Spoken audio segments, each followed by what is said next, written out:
శ్రీమాత్రే నమః. అందరికీ శుభోదయం అండి. అందరూ చక్కగా నిన్న ముక్కోటి ఏకాదశి పూజ చేసుకున్నారు కదండి. అందరూ కామెంట్ రూపంలో తెలియజేశారు, రాముల వారి గుడికి వెళ్ళామని, వెంకటేశ్వర స్వామి గుడికి వెళ్ళామని, ఒకళ్ళు అన్నవరంలో ఉన్నామని, అలా రకరకాలుగా అందరూ వాళ్ళ ఊళ్ళో ఉన్న గుడులకు వెళ్ళి ఉత్తర ద్వార దర్శనం చేసుకున్నారు కదా. నేను కూడా సాయంత్రం వెంకటేశ్వర స్వామి గుడికి వెళ్ళాను, వీడియో అప్లోడ్ చేశాను. ఏదైతే ఈరోజు నేను చెప్పే ఒక ముఖ్యమైన విషయం ఏంటంటే, ఎప్పుడు రండి లోకం మన మీద ఏదో ఒకటి అక్కసును ఏదో రూపంగా వెళ్ళగక్కాలని చూస్తుంది.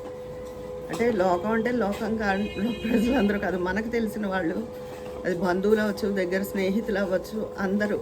అంటే ఒకప్పుడు ఇంత దారుణంగా ఉండేది కాదు పరిస్థితి. ఇప్పుడు రాను రాను ప్రతి విషయానికి వంతులు ఎక్కువైపోయాయండి జీవితంలో. వాడెక్కడికో వెళ్ళాడు, మనం ఎక్కడికో వెళ్ళాలి. వాడేదో ఇల్లు కొనేసాడు, మనం ఇల్లు కొనేయాలి. వాడేదో బండి కొన్నాడు, వాడు 3 లక్షలట వాడు బైక్, అలాంటిది కొనాలి. ఇంకో అని పిల్లల వంతులు. ఒకవేళ వాళ్ళు కొనుక్కుని అందులో సక్సెస్ అయ్యి వాళ్ళు బాగానే ఉంటే వాళ్ళని చూసి ఈ కొనని వాళ్ళకి అక్కసు. పిల్లలు పెద్దలు వీళ్ళతో సంబంధం లేదు, ప్రతి వాళ్ళకి ఒక ఇల్లు, ఇదివరకు ఒక ఇల్లు ఉండి అంటేనే అది మంచి విషయం.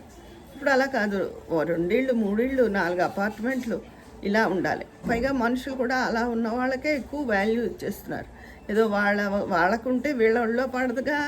అసలు అలా ఉన్న వాళ్ళు అసలు ఎవరికి రూపాయి కూడా దానం చెయ్యరు. అసలు సహాయ బుద్ధి ఉండదు. ఎక్కడో కొంతమందికి ఉంటుంది, మంచి వాళ్ళు కూడా ఉంటారు, పిల్లల్లో కూడా ఉంటారు, పెద్దవాళ్లే కాదు. పెద్దవాళ్ళు ఎలాగా వాళ్ళని బట్టి పిల్లలకు కూడా వస్తూ ఉంటుంది. కొంతమంది నేను చూశాను, పెద్దవాళ్ళు పిసినారు బుద్ధితో ఉన్న పిల్లలు సహాయ గుణం ఉన్న వాళ్ళని కూడా నేను చూశాను. మనం ఇది అని ఖచ్చితంగా చెప్పలేము. అయితే కానీ ఇంతకీ ఎవరేం కొనుక్కున్నా ఎవరేం చేసినా ఎవరికి ఒరిగిది లేదు, ఏమీ లేదు. కాకపోతే మనసుని కలుషితం చేసుకుంటున్నారు. ఎవరే ఫంక్షన్కైనా వెళ్ళినా అని పైకి ఏదో నవ్వినట్టు నవ్వడం తప్ప మనస్ఫూర్తిగా ఎవరిని వాళ్ళు మంచిగా ఇల్లు కొనుక్కున్నారు, వీళ్ళు ఇంట్లో సుఖ సంతోషాలతో ఉండాలి అని ఒక మంచి ఆశీర్వాదం అన్నది రావడం లేదు. అలా వచ్చినాడు భగవంతుడు తిరిగి నీకు మళ్ళీ ఏదో రూపంలో నీకు కూడా మంచినిస్తాడు. ఎంత ఒకళ్ళు ఏదైనా బాగున్నారు అంటే కుళ్ళుతనం ఎంత వచ్చేస్తుందో మనుషుల్లో, ఎంత వచ్చేస్తుందో. వాళ్ళకి కావాల్సిన వాళ్ళు వాళ్ళ పిల్లలు వాళ్ళే బాగుండాలి, మిగతా ఆవిడ బాగుండకూడదు. మొన్న ఒక ఇంటర్వ్యూలో బ్రహ్మానంద గారు ఎవరితోనో మాట్లాడుతూ అంటున్నారు, ఏ మనిషి అయినట అవతల మనిషి కూడా ఎదిగితే తనతో సమానంగా ఎదిగితే మంచిది, వెరీ గుడ్ అంటట. తనకన్నా ఎక్కువ ఎదిగితే చచ్చినా సహించలేదట. అది మానవ నైజం అని అన్నారు. కాకపోతే అందరూ అలా ఉంటారని కాదు, కానీ చాలామంది మనుషులు మాత్రం అలాగే ఉంటున్నారు. వాళ్ళకన్నా ఎదగకూడదు, దేవుడు కుళ్ళు వచ్చేస్తుంది, దుగ్ధ వచ్చేస్తుంది. అది ఓ బంగారపు వస్తువులు ఉన్నా అంతే, ఎంతో ఇదైపోతారు. అబ్బాయి మేము అసలు ఏం కుళ్ళిపోలేదంటారు. కానీ వాళ్ళకన్నా వీళ్ళకి ఎక్కువ బంగారం కానీ వస్తువులు రకరకాలుగా ఉన్నా ఎంత కుళ్ళు పడిపోతారో. ఆఖరికి వేలికి ఒక మంచి ఉంగరం పెట్టుకున్నా కూడా అబ్బా వాళ్ళ ఉంగరం ఎంత బాగుందో, వాళ్ళ ఉంగరం ఎంత బాగుందో అని. వాళ్ళ ఉంగరం బాగుంది అని కుళ్ళు పడిపోకూడదు. మనకు కూడా ఆ శక్తిని, నాకు ఇష్టంగా ఉంది తల్లి, నాకు కూడా అలాగా కొనుక్కునే అనుగ్రహాన్ని ఇయ్యి అన్నారు. అది చిన్న విషయం అయినా దానికి కూడా పడిపోతున్నారు మనుషులు. ఇంకా వస్తువులు, పెద్ద పెద్ద బంగారు వస్తువుల గురించి అయితే చెప్పే అక్కర్లేదు. నరుడి కంటికి నల్లరాయి బద్దలవుతుందట. అలా మన తప్పేం లేకుండా కూడా ఒకసారి అవతల వాళ్ళ దిష్టికి కొన్ని మనం కోల్పోతాం. అది ఎందుకంటే అది నా స్వీయ అనుభవం. అంటే వెంకటేశ్వర స్వామి మొక్కు అలా తీర్చుకున్నాడు అని నేను సరిపెట్టుకున్నాము, ఇంకా బాధపడితే ప్రయోజనం లేదు కదా. మా అమ్మగారు, నేను, మా వదిన కూడా ఇలా పోయినందుకు 70 కాసుల పైన బంగారం పోయింది అంటే మాట్లాడి ఈరోజు ఎంత విలువ దానిది. కానీ మా కుటుంబానికి ఎప్పటికీ అది ఒక వంతు అంతే, మా అమ్మగారిది. అది కాకుండా మా నాయనమ్మ గారిది అది ఇంకా ఉంది. మా నాయనమ్మ గారు వేరే ఊళ్ళో ఉన్నవారు, అందుకని ఎఫెక్ట్ అవ్వలేదు. నేను వేరే ఊళ్ళో ఉన్నాను. కేవలం అక్కడ వదింది మా అమ్మగారిది ఇంట్లో ఉన్నది, లాకర్లో ఉన్నది కాకుండా ఎఫెక్ట్ అయిపోయింది.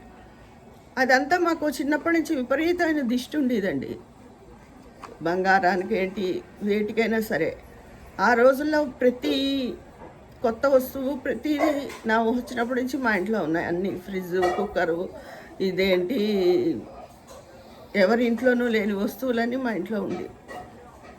అంతకు మించి ఇంకా ఉన్నవాళ్ళే ఉన్నారు, కానీ మనకి ఉన్న బంధువుల సర్కిల్లో.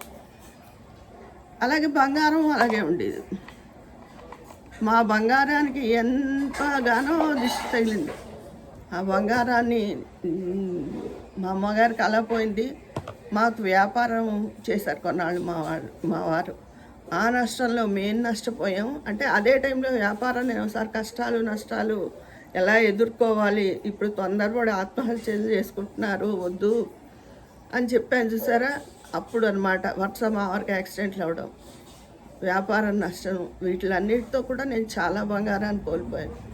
తిరిగి కాలక్రమంలో భగవంతుడు ధర్మ మార్గాన్ని పోయిన దానికి ఆయన అధర్మంగా పోతే ఏమో, కానీ ధర్మ మార్గాన్ని పోయినప్పుడు ఆయన తిరిగి మనకు వచ్చేలా చేస్తాడు. అది అయ్యో వీళ్ళకి ఎంత పోయినా వీళ్ళు ఇంకా బాగానే ఉన్నారే అన్న ఏడుపులు కూడా మాకు చాలా ఉన్నాయి. కానీ ఏం చేస్తాం, గుమ్మం కదిలి బయటకు వెళ్ళినప్పుడు కానీ, లేకపోతే ఏదైనా ఫంక్షన్కి వెళ్ళి ఒక వస్తువు వేసుకున్నప్పుడు కానీ, భగవంతుడా నీవే రక్ష, ఎంతో నష్టపోయాము, మమ్మల్ని ఎటువంటి దిష్టి తగలకుండా చూడు అని దండం పెట్టుకుని ఉండడం అలవాటైపోయింది మాకు. ఒకప్పుడు నాకు అసలు ఈ దిష్టిలు వీటిని ఇంత దారుణంగా మనుషులు ఆలోచిస్తారని ఊహ కూడా లేదు. మరీ అంత అమాయకమా అంత అనుకుంటారేమో. ఏమో చిన్నతనంలో అలాగే ఉండేది. వయసు వచ్చి కొద్దీ పరిస్థితులను చూసి దెబ్బ మీద దెబ్బలు చూసి అవును బాబోయ్ నిజమే సుమా అనిపించి ఇలాగా తయారైంది. అది ఎవరికి వాడే బాగుండాలి, వాడి దగ్గరే అన్నీ ఉండాలి. ఎదుటివాడు ఇదిగా ఉండకూడదు.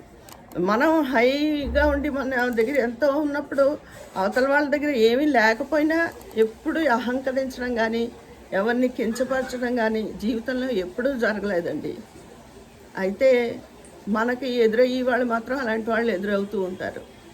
అది ఎవరికైనా సరే ఇలాంటి దిష్టి సమస్యలు ఉన్నా ఏమున్నా గడప దాటి బయటకు వెళ్ళేటప్పుడు మన ఇంటి గడపకి తల్లి బయటకు వెళ్తున్నాను, ఎటువంటి దిష్టి దోషాలు ఏమీ తగలకుండా క్షేమంగా మళ్ళీ ఇంటికి వచ్చి ఇలా చూడు అని మన గుమ్మానికి చెప్పుకొని మనం వెళ్ళాలి. అలాగే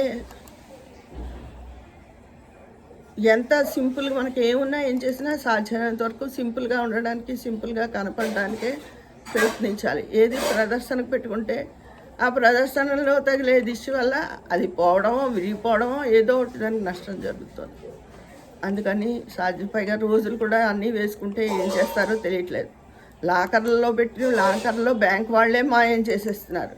దానికి మన లాకర్లో పెట్టిన దానికి లోన్ పెట్టిన దానికి లెక్క ఉంటుంది, కానీ లాకర్లో పెట్టిన దానికి లెక్క ఉండదు.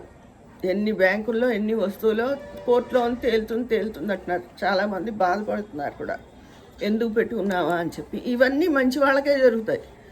నిజంగా దొగసపడి అలా ఉన్న వాళ్ళకి ఏమీ జరగదు, వాళ్ళు బాగానే ఉంటారు. ఏం చేస్తాం, ఏదైనా అంటే కలియుగం అని మన మనసుకు మనం సరిపెట్టుకోవడం అంతే. మీరందరూ కూడా గడప దాటి బయటకు వెళ్ళేటప్పుడు గణపతి దండం పెట్టుకుని ఎటువంటి దృష్టి దోషం తగలకూడదు అనుకుని మంచిగా ఉండండి. మన వాళ్ళందరూ మంచివాళ్ళు కాబట్టి మన వాళ్ళకి నేను నా జీవితంలోంచి అనుభవం సలహా మీకు చెప్తున్నాను. రేపు ఎన్నింటికి లాటరీ తీస్తాను అన్నది మళ్ళీ సాయంత్రం ఓ షార్ట్ చేస్తాను, ఇప్పుడు చెప్తాను. మీ అభిప్రాయాలు నేను చెప్పిన ఈ మాటల మీద కామెంట్ బాక్స్లో తెలియజేసేయండి. అక్కడ మాట్లాడుకుందామా. ఉంటాను, మీ స్నేహితురాలు విద్యాపన్నాల.